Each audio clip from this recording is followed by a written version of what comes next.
Amados, abra sua Bíblia comigo, lá em Atos dos Apóstolos, e eu quero ler com você um texto que ele é muito importante na história da igreja, que é Atos capítulo 8.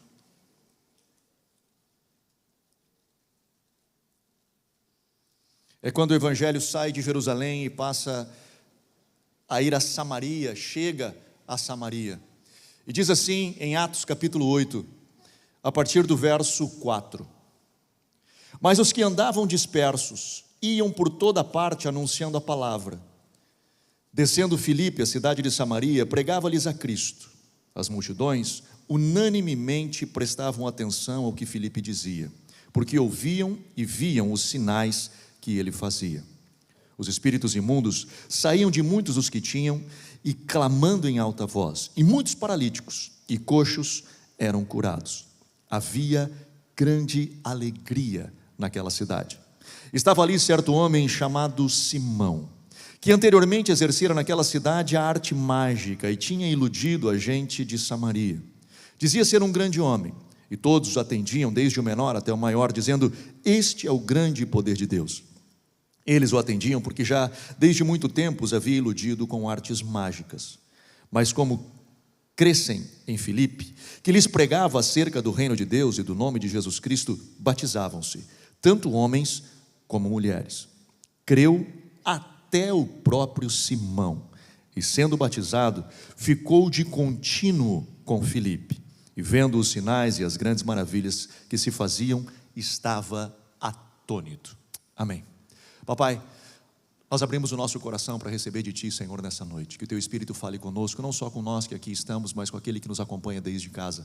Que o Teu Espírito esteja inundando, entrando nos lares, entrando, Senhor, nas nossas vidas e falando conosco, porque nós precisamos ouvir a Tua voz, em nome de Jesus. Amém? Amém. Amados, por que eu gosto desse texto? Bora, vamos lá. Primeiro, Jesus, quando estava com o seu corpo glorificado diante dos seus discípulos, ele disse assim: ficai em Jerusalém até que do alto sejais revestidos de poder. E uma vez acontecendo, vocês serão testemunhas minhas, tanto em Jerusalém, em Judeia, onde Jerusalém estava inserido, Samaria, que era um pouco ao norte, e aos confins da terra. Era a expectativa de que o evangelho se espalhasse ao mundo. Jesus sobe ao céu e os discípulos começam a ter experiências incríveis com o Espírito Santo. O Espírito Santo desce. Na primeira pregação de Pedro, 3.000 pessoas chegam à igreja, e a igreja explode, um grande avivamento começa a acontecer em Jerusalém, e eles ficam em Jerusalém. Eles amam aquilo que está acontecendo em Jerusalém, até que começa um negócio, a perseguição. A igreja começa a ser perseguida, e um pouquinho antes, no final do capítulo 7, o que eu acabei não lendo, nós vemos a história do mártir, Estevão, que é morto a pedradas, aonde Paulo, ou Saulo, ele está parado, o jovem Saulo, e a Bíblia diz que as vestes de Estevão são jogadas aos pés de Saulo. Este Saulo, que vem a ser Paulo, e que acaba se tornando o apóstolo da igreja, o que escreve quase metade do Novo Testamento. Esse cara que teve uma experiência incrível com Deus, era o perseguidor da igreja, que entrava na casa dos cristãos, tirava os cristãos e jogava para fora, para que eles fossem julgados pela fé neste Cristo. Pois bem, pelo fato dele estar fazendo isso, e não só ele, vários outros, mas ele como um expoente da perseguição, há um espalhar de cristãos em Israel. Os discípulos continuam em Jerusalém, mas os demais se espalham, e eles saem de Jerusalém, a Judeia, e Filipe chega em Samaria. Ele chega num lugar dos samaritanos. Eu não sei o quanto você sabe, se porventura sabe, mas os judeus não curtiam muito os samaritanos, não era um povo que eles gostavam. Judeu é aquele que é descendente da tribo de Judá, que tem uma fé no Deus, no Jeová, e o judaísmo tinha isso muito fechado, eles eram muito separados. Fora do judaísmo são os gentios, que quem são? Somos nós. Quem não é judeu é gentil.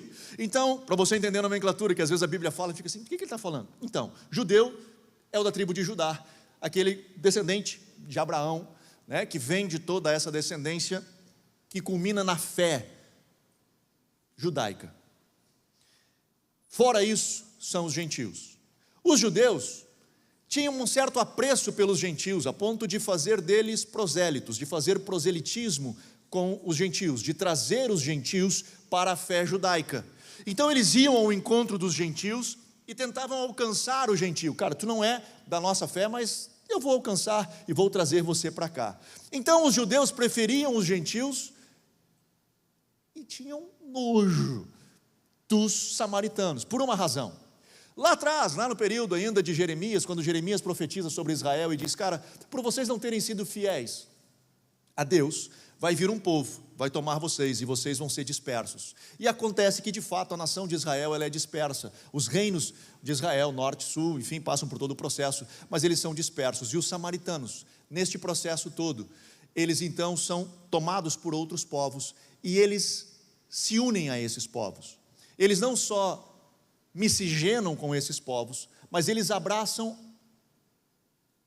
a religião desses povos, a adoração desses povos. E o judeu, quando olha para o samaritano, ele diz, cara, tu é um idiota, como é que tu foi caminhar nessa direção, tu te contaminou, tu te prostituiu com outros deuses, não, cara, eu não quero ter contato contigo. E essa era a grande disputa, Israel, não, os samaritanos não, eu não quero saber dos samaritanos. Pois bem, quando Filipe chega, ele chega em Samaria. Chega para esse povo que para o judeu, ele era um povo excluído, ele era um povo que Jesus tentava chamar a atenção dos judeus. Você vai lembrar quando ele está no poço, conversando com a samaritana, onde ninguém conversava com ela, ela faz uma pergunta para ele, aonde devemos de adorar? Vocês dizem que é em Jerusalém, os meus pais dizem que é nesse monte, naquele monte, por quê? Porque havia uma miscelânea de deuses, aonde se adora. Era essa a realidade dos samaritanos.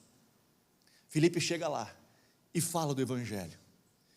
E a Bíblia fala que quando ele compartilha o evangelho da fé em Cristo Jesus, milagres começam a acontecer e uma multidão começa a crer em Jesus. A primeira coisa que eu quero destacar desse texto para você hoje é que aonde o evangelho entra, não tem barreira social, não tem barreira cultural, não tem barreira financeira. Quando o evangelho entra, ele alcança pessoas. Não tem aonde a gente diz, lá, aquilo lá não, aquelas pessoas não são dignas, aquele ali não é bom, esse grupo de pessoas não faz parte. O evangelho, ele rompe rótulos, ele rompe barreiras e ele transforma vidas, aonde ele chegar. O evangelho chega em Samaria e muda a vida daquelas pessoas. Pessoas com o coração aberto, sincero, com uma mensagem pura de pregar a Cristo, chega naquele lugar. Filipe chega, as pessoas escutam e ouvem a mensagem e recebem a mensagem. E aí entra o nosso personagem de essa noite, o Simão. Simão, a Bíblia diz que ele era um mágico, que ele fazia magia e iludia pessoas. Quando a Bíblia fala de Simão o mago ou Simão o mágico, ele não está falando no contexto nosso, de século 21, de mágica. Hoje, quando nós falamos de mágico, nós estamos falando de fato de um ilusionista. Aquele que diante dos nossos olhos ele faz algumas coisas, nós nos perdemos nessa capacidade de acompanhar o que ele está fazendo e nós ficamos impressionados. De onde ele tirou esse negócio? Como é que apareceu essa coisa? Mas na verdade ele só enganou os nossos olhos. Ele não fez nada místico, nada espiritual, simplesmente ele conseguiu enganar a nossa percepção, tirar o nosso foco, direcionar em outro lugar, e nós ficamos impressionados com o que ele faz. Não era o Simão. O Simão não era esse cara. O Simão, ele era tipo, não sei se vai fazer sentido para você, mas lembra das antigas benzedeiras que existia por aí, não? Era mais ou menos esse maluco. Tinha uma verruga, manda lá. Tinha dor não sei do que, manda lá. Tem não sei o que, quebra lá. E ela ia lá e ela fazia umas orações, falava uns negócios, jogava algumas coisas, fazia um negócio e dava certo. E algumas pessoas eram libertas, eram curadas e tal. Era o Simão. O Simão fazia isso. Ele fazia uns negócios, no mínimo duvidoso, num contexto espiritual. E cara, dava muito certo. E ele era conhecido em Samaria. Tanto que o texto diz que pessoas, tanto pequenas quanto grandes, ele não está falando de tamanho, não está falando de criança e velho. Ele estava falando de pessoas simples, que não tinham conhecimento, até gente que tinha poder aquisitivo, ia para Simão e conversava com Simão, dizia, Simão, eu estou com um problema, e ele fazia as mandingas dele lá, atraía algumas coisas espiritual, no mínimo duvidosa, e cara, aconteciam uns negócios malucos, e todo mundo ficava impressionado, e atribuíam ao que ele fazia a Deus, que é o que o texto diz. O texto diz que atribuíam as ações de Simão ao poder de Deus, até chegar Filipe. Chegou Filipe, aonde coxo levantava, endemoniado era liberto, e todo mundo ficou assim, rapaz, até o Simão. Até o Simão, cara, ficou impressionado com aquilo. E a Bíblia diz, no verso 13, creu até o próprio Simão. Não foi um cara que ele ficou simpatizando, simpático, né? Foi um simpatizante do Evangelho. Não foi aquele cara que chegou assim e disse: pô, esse Felipe é gente boa, cara, eu acho que eu vou dar um rolê com esse maluco. Não foi assim. A Bíblia diz que ele creu.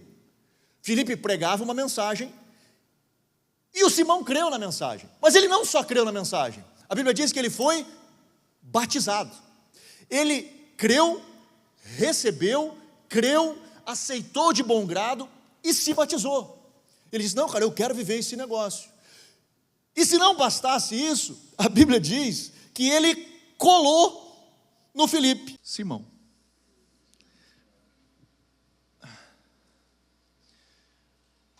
Cara, ele ficou impressionado com aquilo. E ele chega e oferece aos discípulos dinheiro. E essa é a segunda coisa que eu quero conversar com você hoje à noite, sobre essa história, sobre essa experiência de Simão. A primeira delas é que o Evangelho rompe barreiras. Não tem barreira que o Evangelho não possa transpor.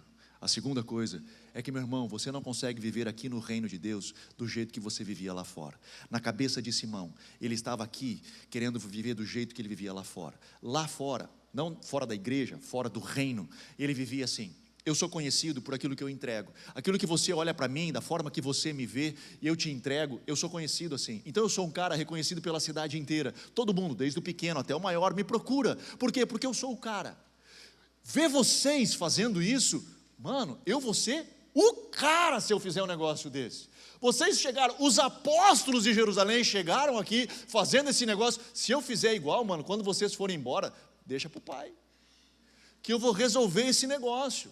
Deixa para mim, quanto eu posso pagar? Eu tenho dinheiro. Na minha época que eu fazia os negócios lá, sobrou uns pila. Eu tenho dinheiro, cara, eu posso pagar para vocês. Isso, na cabeça dele, ele queria viver aqui dentro do jeito que vive lá fora. Meu irmão, deixa eu te explicar um negócio. Não funciona assim. No reino de Deus é diferente. As coisas que você vivia lá fora não é o que você vai conseguir viver aqui dentro. Ah, Anderson, mas tudo que eu vivi lá fora agora eu tenho que esquecer e tenho que abandonar. Não estou dizendo isso. Tem boas práticas lá fora, cara, que vão te ajudar se você usar elas como experiência para a sua vida. Mas a formatação que você vive aqui dentro do reino, ela é diferente. Aqui, meu irmão, aqui no reino, e de novo, não me estou referindo à igreja, me refiro ao reino de Deus. No reino de Deus, para você ganhar, você precisa perder. Para você viver, você vai ter que morrer. Para você subir, você vai ter que descer. Para você ser servido, você vai ter que servir. No reino de Deus é diferente. As coisas no reino de Deus, elas funcionam numa economia diferente. No reino de Deus é quando você morre, se você não morrer e a semente ela não morrer, ela não tem como germinar. No reino de Deus, a economia celestial, ela funciona numa pegada diferente. Tanto que o próprio Paulo diz, cara, as coisas do Espírito, elas não conseguem ser compreendidas por quem não é da fé. Parece loucura, porque de fato quem está lá de fora olhando, mas não faz sentido um negócio desse, cara. Mas a gente que está aqui inserido, vivendo, sendo transformado, a gente se coloca diante do Senhor e tem experiências incríveis com Deus, e tu vê Deus movendo, porque essa é a fé daquele que um dia creu neste Jesus.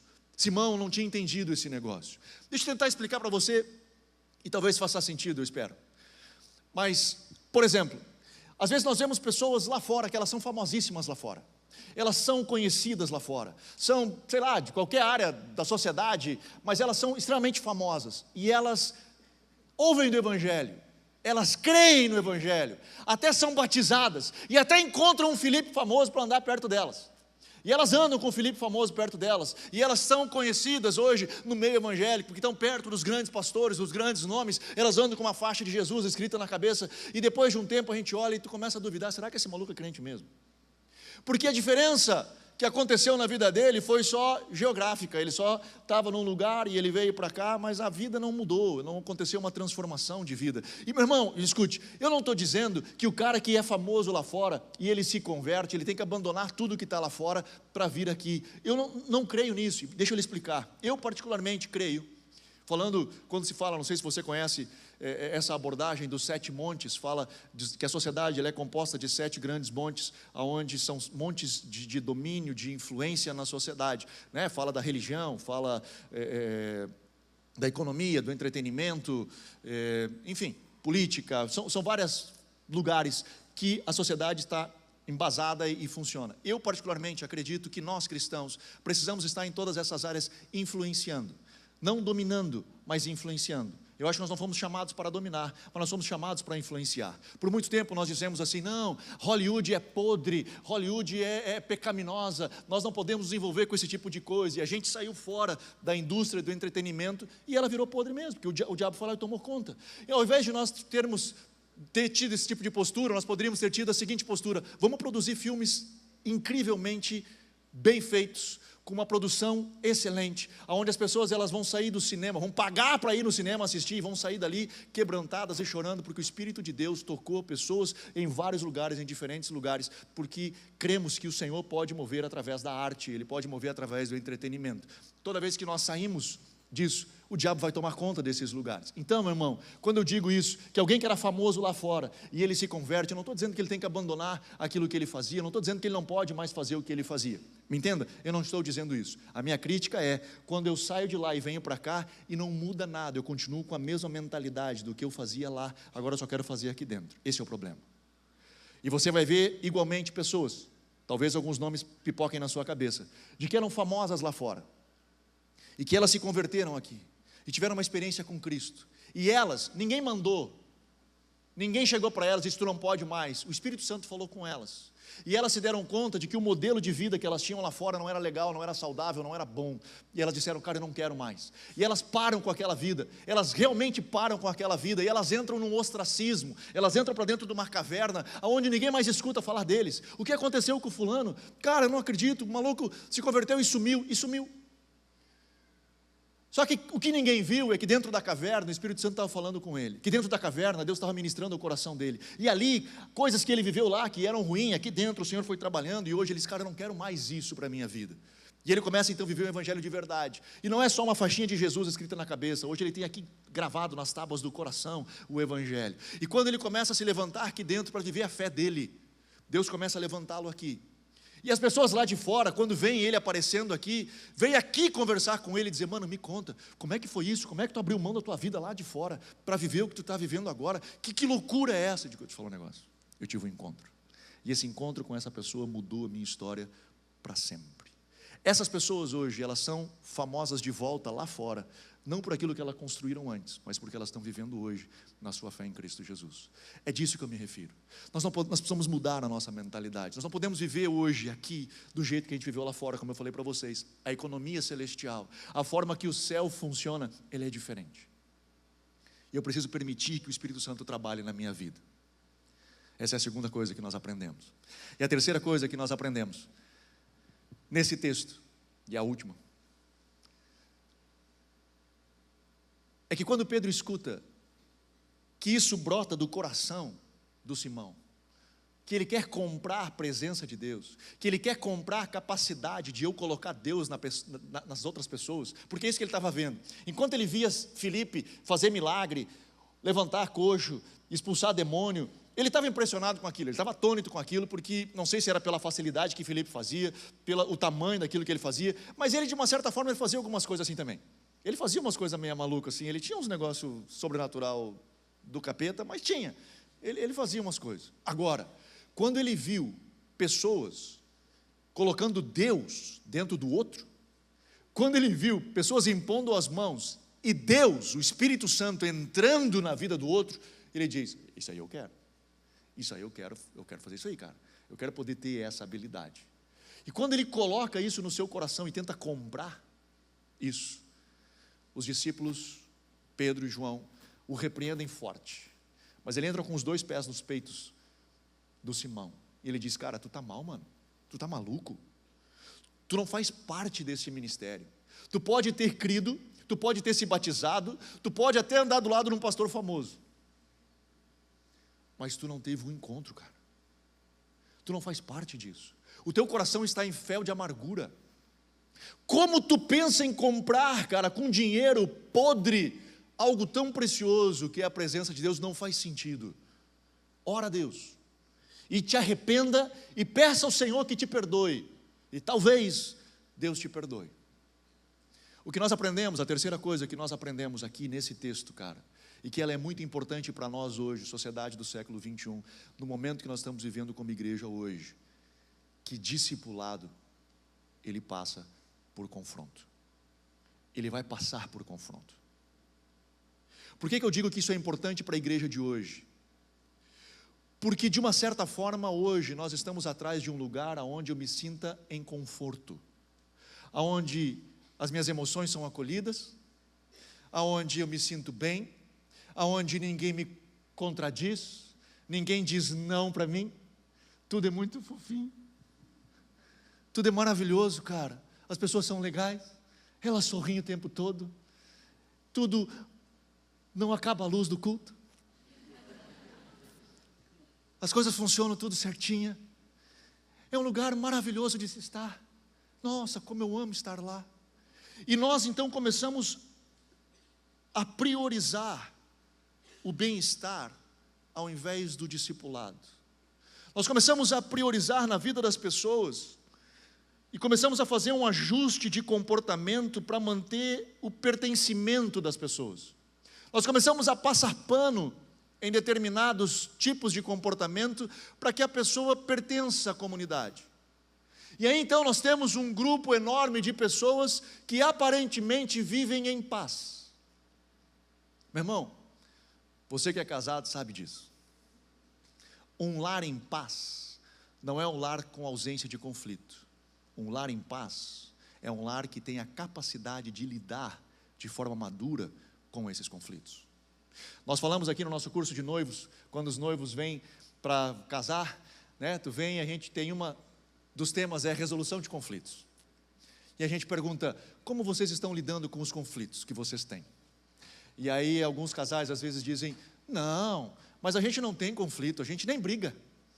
A gente está junto há, sei lá, meio ano, um ano e a gente não briga. Digo, alguém está mentindo. Alguém não está sendo real.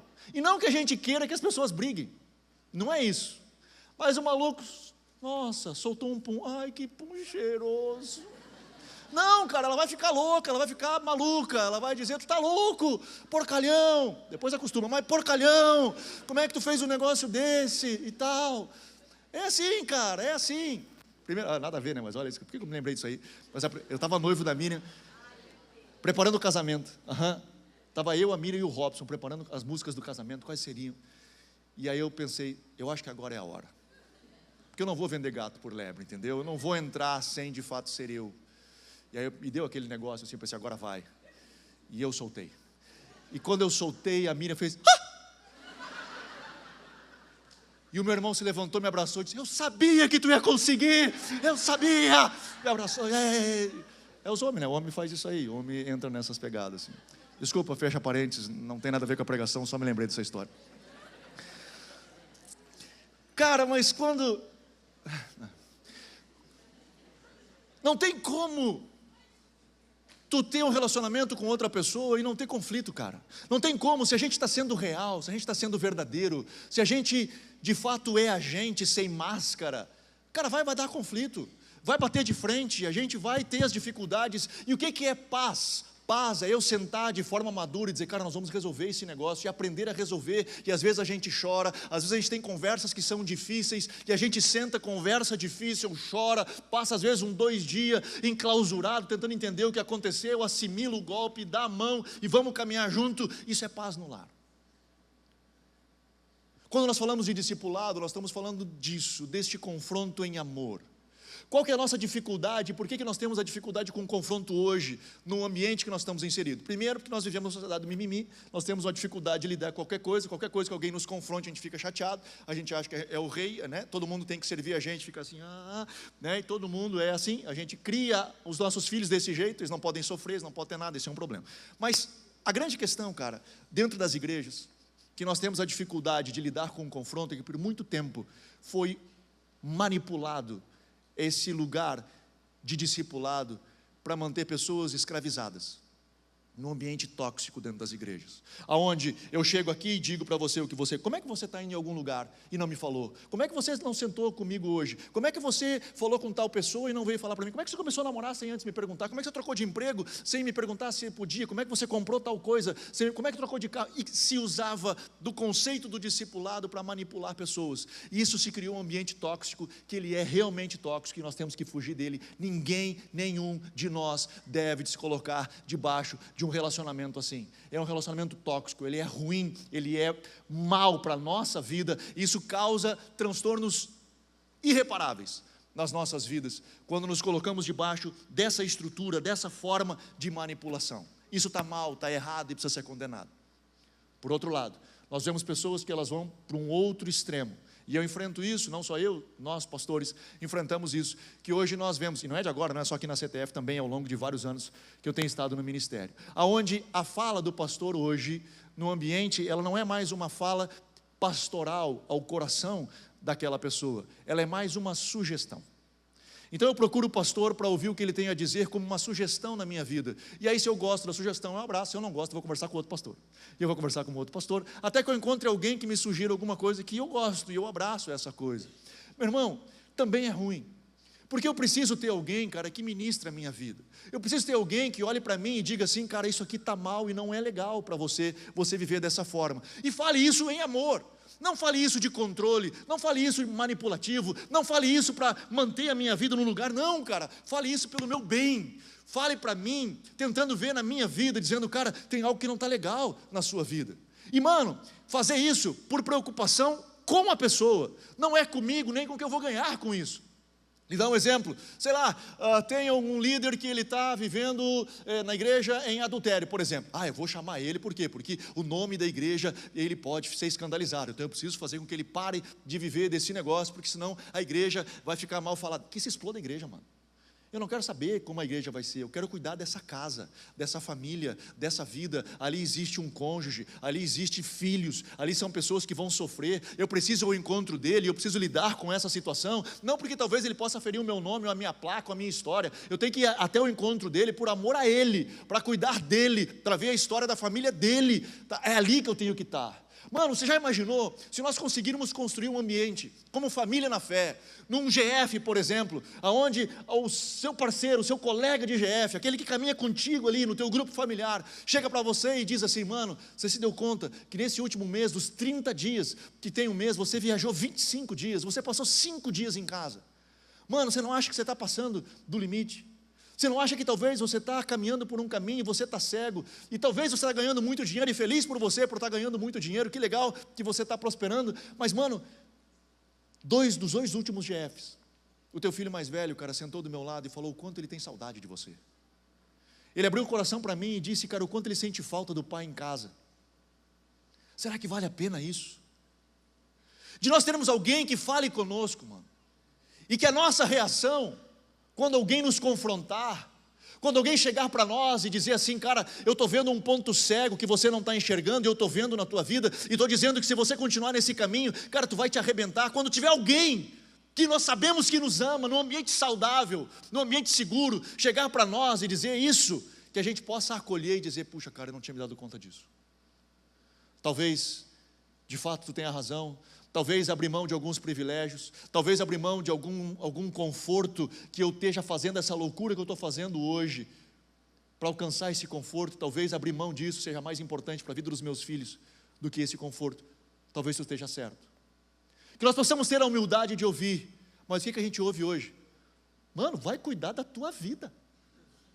Tu tá maluco? Quem sabe das minhas contas sou eu. Quem sabe do que eu estou vivendo sou eu. Quem sabe onde eu quero chegar sou eu. Mano, vai cuidar da tua vida. E eu não permito que ninguém, cara, fale ao meu coração. De novo, meu irmão, eu não estou querendo construir um ambiente onde nós vamos manipular pessoas. Isso está mal, ele não é saudável. A igreja tóxica, ela precisa ser extinguida da face da terra. Tem que sair. Mas o texto aqui que nós aprendemos na igreja, no ambiente de avivamento, no ambiente onde Deus estava presente, onde pessoas estavam sendo salvas a rodo, onde milagres aconteciam de forma extraordinária, o discipulado era um discipulado de confronto. Em amor, mas de confronto. Não se passava pano, mano. Não se fechava o olho. Eu quero que você fique aqui, porque eu não quero que você se sinta mal. Então eu vou fazer de tudo para que você se sinta o melhor possível. Vou secar o seu suorzinho. E eu vou passar pano. Eu não quero saber da sua vida. Enquanto você vem no culto, veio, deu o dízimo, deu. Então fica aí. Eu não quero saber da sua vida, não quero saber o que você faz, não quero nem me envolver, a vida é sua, é você e Deus, na verdade é você que vai para o céu, ou não. Então, é você que se vira. Um dia vai estar você e Deus, e você vai prestar conta diante de Deus, então, meu papel é estar aqui, manter você aqui, Não me parece que isso é a igreja do Novo Testamento. Não me parece que é a igreja que Paulo escrevia a carta, dizendo assim, pessoal, presta atenção, tem uns negócios que não estão legal aí, atenta aqui, eu estou escrevendo para vocês, por quê? Porque eu me preocupo contigo, eu me preocupo com a tua vida, eu quero caminhar contigo, eu tenho esse coração, eu tenho dores de parto gerando vocês em Cristo. Um cara que se preocupa com o outro, em amor, de forma saudável. Discipulado, sim, ele vai passar por confronto. Discipulado, sim, ele vai passar por eu chamar alguém, bater de frente, dizer, cara, está mal, mano, está mal. Não, ser mentiroso não é legal, e você mentiu. Não, mas e aí eu acho uma justificativa, e eu dou um nome diferente para a mentira. Eu dou um nome diferente para a fofoca, eu dou um nome diferente para tantas outras coisas, e eu vou dando nomes, e eu vou passando pano, e a gente vai ajustando, e fica todo mundo feliz, e está tudo certo. Não, cara, está corroendo a tua vida, está corroendo o teu coração. Nós precisamos ter alguém, mano, que fale com a gente. Eu converso com alguns líderes, e alguns me assustam, quando eles dizem algo mais ou menos assim, não tem ninguém sobre a minha vida, no sentido, não de cobertura espiritual, não estou falando desse negócio, estou falando de alguém que me ministre. Não tem ninguém, cara, eu não paro com ninguém, eu escuto Deus. Sobre a minha vida, só Deus. Eu me preocupo com isso, cara. Quem é que olha para você e te ajuda a enxergar o que você não está enxergando? Quem é que consegue falar o teu coração? Quem você permite? Não estou falando de estrutura hierárquica, eu não estou falando aqui de uma pirâmide onde tem alguém lá em cima que olha para baixo e fala, não é disso que eu estou falando no seu coração. Quem no seu coração você abriu para que possa falar contigo? E que você possa ouvir, cara. Cara, se não tem ninguém, provavelmente você está caminhando num caminho perigoso demais, cara. E o fim provavelmente não vai ser bom. Quem pode olhar para você e dizer, para, isso está mal, e você vai ouvir, e você vai atentar, você vai pelo menos considerar, vou parar para ouvir. Pedro chega junto, cara, Pedro e João chegam junto com Simão, forte. E Simão, ele tem duas reações, uma boa e uma ruim. A boa é quando ele diz, ora por mim, porque de uma certa forma ele está pedindo ajuda. E a ruim é quando ele diz, ora por mim, porque ele basicamente está transferindo para eles resolverem o que ele precisava resolver.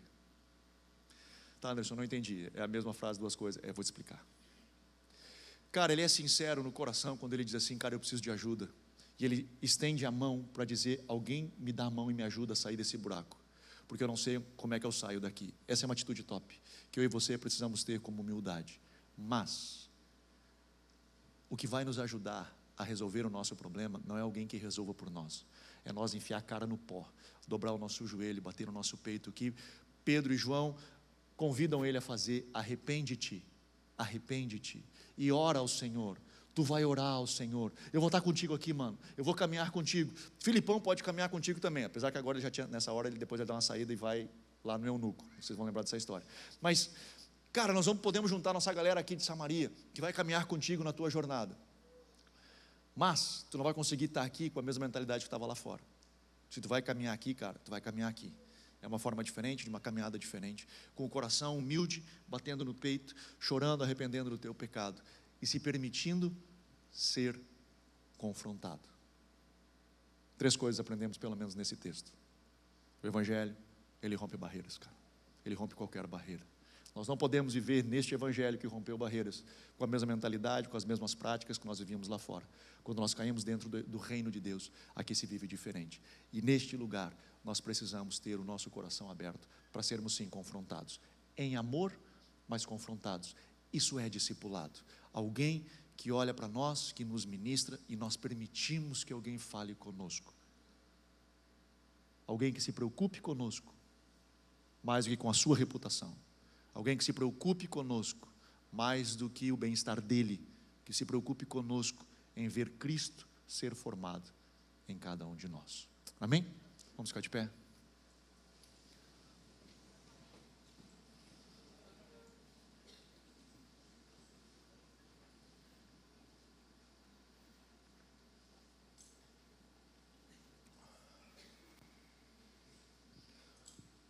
Aleluia.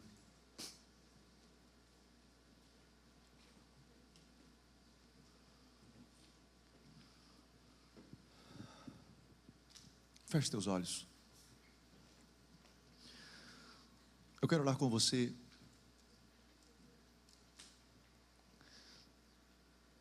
Nesse dia de forma especial.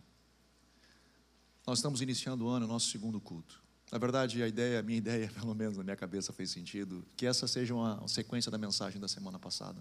Onde semana passada eu conversei sobre como sorrateiramente nós somos levados a um processo de religiosidade, onde nós perdemos a capacidade de viver de forma sincera, de novo, com o coração arrependido. Sigo dentro dessa linha hoje, vendo dentro da igreja, a igreja que nasce debaixo de um poder sobrenatural, de algo incrível, mas também com as suas debilidades, também com as suas dificuldades, porque ela é composta por pessoas como eu e você, mas que nesse processo todo nós possamos bater no nosso peito e poder viver princípios.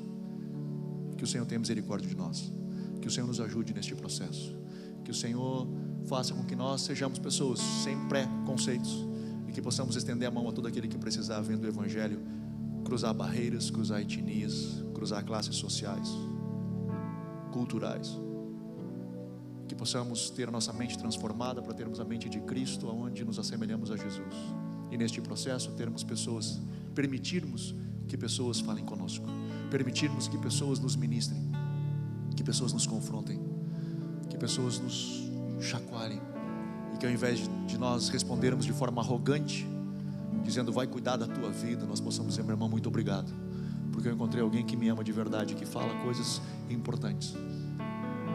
Eu te agradeço, me ajuda a sair dessa, me ajuda a caminhar para fora desse buraco, me ajuda, em nome de Jesus. Pai, eu oro, Senhor, nessa noite, te agradeço, Pai, por cada um daqueles que aqui estão, daqueles que também nos acompanham pela internet, pedindo, Deus, que o teu Espírito alcance a cada um deles, e Senhor, que nós sejamos transformados por Ti. Ó Pai, que nós sejamos cristãos de verdade, cristãos que tiveram um encontro contigo, não só que creram e que foram batizados e que começaram a caminhar perto de pessoas, mas que possamos de fato ter um coração voltado a Ti, que sejamos nova criatura, nascidos de novo, transformados pelo Teu Espírito, Senhor, que abandonando as velhas práticas e tentando, Senhor, compreender a vida do reino hoje, de vivermos hoje, da forma que Tu queres que nós vivamos hoje, Senhor, em nome de Jesus. E Papai, perdoa das vezes que nós nos fechamos em nós mesmos, perdoa das vezes, Senhor, que nós nos fechamos de viver em relacionamentos aonde permitimos que pessoas nos ministrem, que pessoas falem ao nosso coração. Perdoa das vezes que nós nos ensoberbecemos e nos fechamos em nós mesmos e não permitimos o confronto. Perdoa das vezes, Senhor, que nós lemos o confronto em amor como um lugar de abuso ou inseguro. Ó Pai, que ali, lugar da verdade, onde nós possamos viver a luz do Evangelho, que esse seja o lugar de conforto, que eu encontre conforto na luz do Evangelho, que eu encontre conforto na verdade do Cristo, que me alcança e que me transforma, que ali, Senhor, eu me sinta confortado, quando cada vez mais eu tenho sido esticado para me parecer com Cristo Jesus. Senhor, leva-nos a este lugar, eu te peço, em nome de Jesus, em nome de Jesus.